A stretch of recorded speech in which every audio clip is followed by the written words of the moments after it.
Hey guys, and welcome back to the channel for another Challenger World 2 video. In this video, we will be talking about how I would approach the first week of Challenger World, including a couple things that I think can be easily missed because I've missed them before. A few things on this list can be a little bit try-hard, but I just want to mention them all. And you can decide which you want to complete depending on what your goals are for Challenger World. As for me, I do plan on going all in, as Ren will be my main moving forward, and they announced at MapleCon that we can Hyperburn her. On that note, the first thing on the list isn't anything crazy, and that's to finish our class's initial questline in using the Terablink, which comes along with the Hyperburn, to level 200. You can access the Terablink from the event tab or by talking to Spiegelman over in Genesis. Terablink will walk you through a quick series of quests that shoot you up to level 200 within like 15 minutes.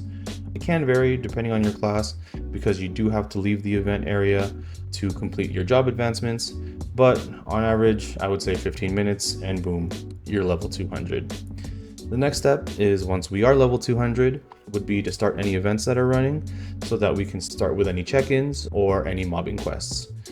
After that, I would also head to Ardent Mill to unlock all the professions and start auto harvesting so that we can start collecting those coins to buy the selector pouches in the shop.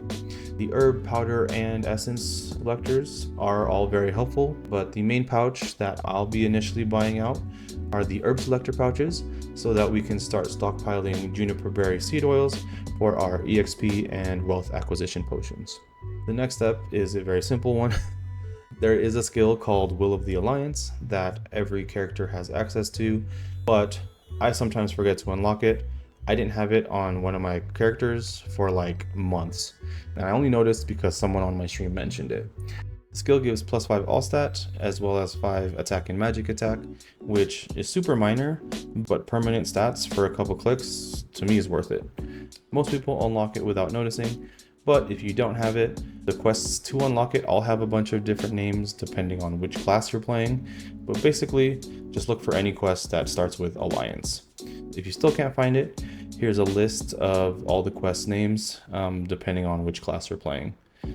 After that, if our event shops matches the shops that Korean MapleStory had in their Challenger World, which they typically do, the next step would be to complete the weekly mobbing quests until we have enough coins to buy the 5 strawberry farm tickets. After you buy them, I would use them all immediately. In Challenger World 1, using all 5 tickets at level 200 put me at around level 225, some people 230 depending on how much they trained beforehand. After that, I would use any other level boosters that are included in all of our events. If we're able to claim in Challenger World, there are Magnificent Growth Potions, XP coupons, and VIP boosters in the Inkwell gift, as well as Winter Countdown. After using any of those items, the next step would be to complete the highest level monster park you can for that day. The goal here is to get to level 235 as soon as you can so that we can unlock all of our arcane symbols and start upgrading them. One of the biggest early game bottlenecks is our arcane force, so the faster that we can unlock them all and upgrade them, the faster we can push through that bottleneck. Next is something that you should be doing concurrently with leveling, is claiming all of the Hyperburn rewards as you unlock them. So let's talk about a few rewards I think are important to note. In the level 200 reward box, there is a trait boost potion, which I'd recommend using on Charm, which will push it to level 30 and unlock our pocket slot. Also in the level 200 reward, there is a boss accessory box, which, if the same as KMS, gives 6 pieces of the boss accessory set. Next would be the level 220 reward, where we get a box that lets us choose between a Dominator pendant or an Absolab weapon. I would recommend picking the Dom pendant because getting them from Arcarium is very luck reliant and sometimes can take weeks before you see your first drop. Plus, we'll already have the item burning weapon, so the Absolab weapon really isn't that helpful. So the Dom pendant plus the other 6 accessories from the box previously should put us at 7 set already. The Hyperburn rewards also contain a bunch of Nodestones, so I would be opening those and checking your class discords so that we can build our V Matrix as we're leveling. And at this point, we should be level 235 with a solid set of gear and a pretty well set up V Matrix. So we should definitely be strong enough to start clearing our daily bosses.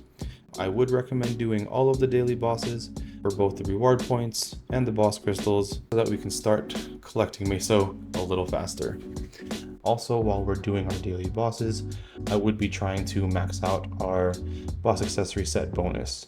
And to get to 9 set, if my guess is correct on which accessories we got from the box, we'll need the Mechanator pendant from Arcarium and a pocket item, which can be the stone from Hilla, but eventually you'd want the cup from Pink Bean. The most important daily boss, of course, is Hell Mode Gollux, or Hellux for short. The Gollux set is too strong to ignore, and doing Hell Mode has the chance of dropping the superior earrings and belt, as well as getting you roughly around 25 Gollux coins per day, which you'll be using later on to buy the pendant and the ring. Gollux can be an absolutely annoying fight for some classes, as well as at early CP levels, that long fight can be super frustrating. With all the upgrades we get from Challenger World, we should be able to solo it pretty quickly, but you could also go in as a party to speed the run up. That way you can start getting more coins, but you might have to win Blink for any belts or earrings that drop.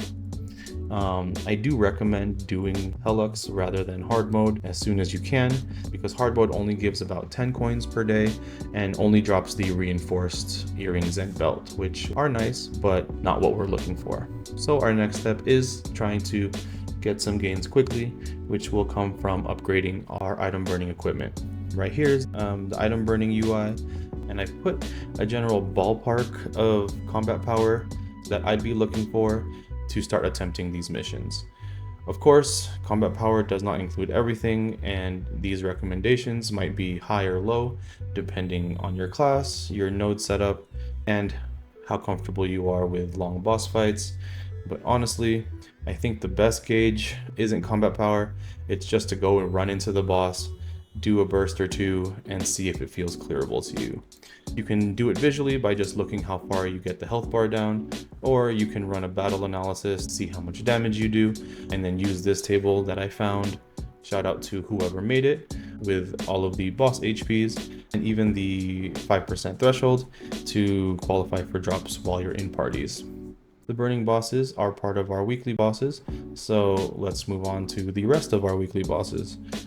I would make sure to try and clear as far as you can each week to earn the boss crystals, which are a great source of Meso, especially early while we don't have any Meso gear yet. The most important boss that we should clear week 1 is Princess No.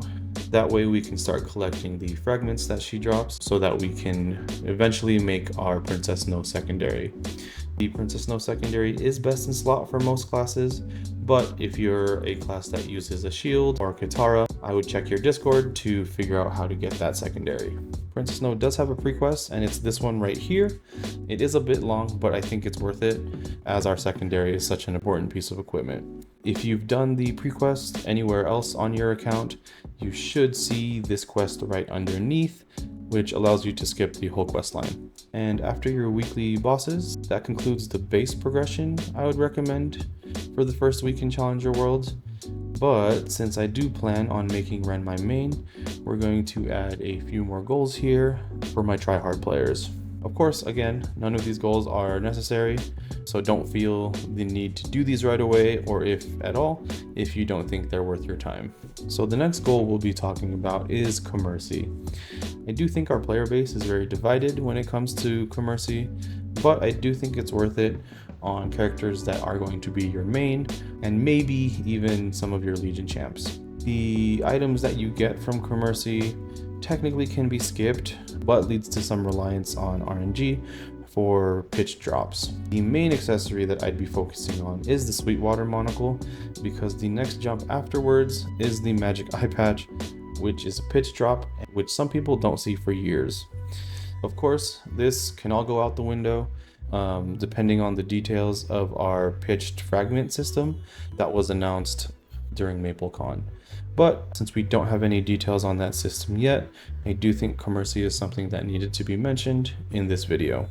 The next goal I have for week 1 is to unlock Threads of Fate, and for me, finish the entire questline.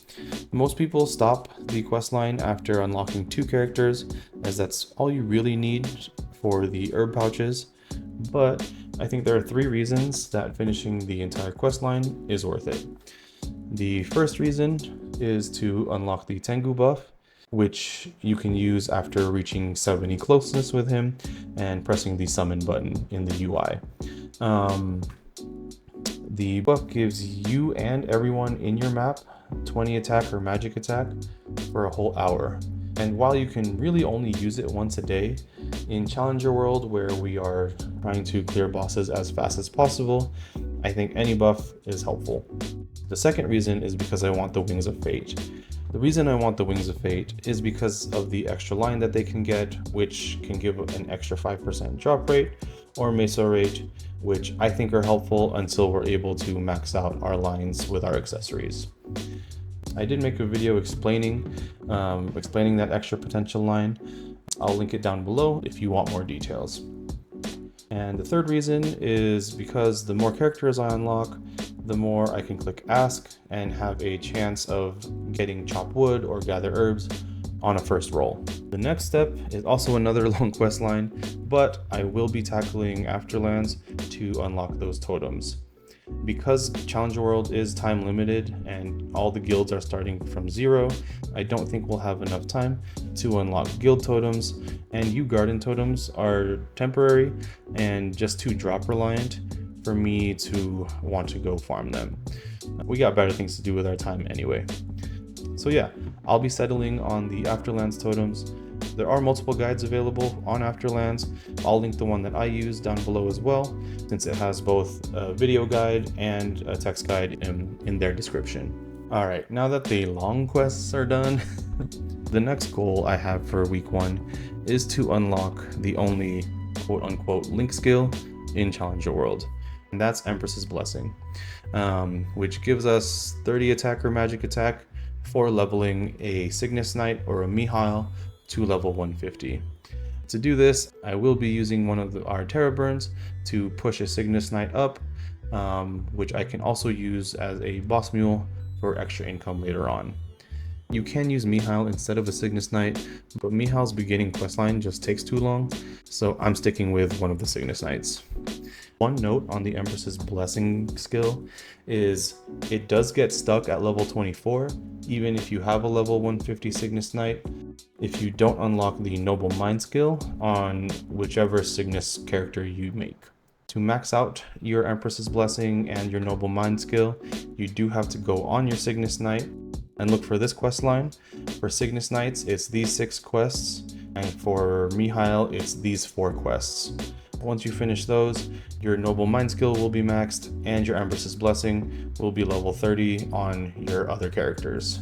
Unfortunately, Cygnus Knights and Mihails don't get the buff from themselves, so if you do plan on using one of those characters and want the buff, you have to make a second counterpart to get the buff. So what about those wealth acquisition potions we talked about earlier?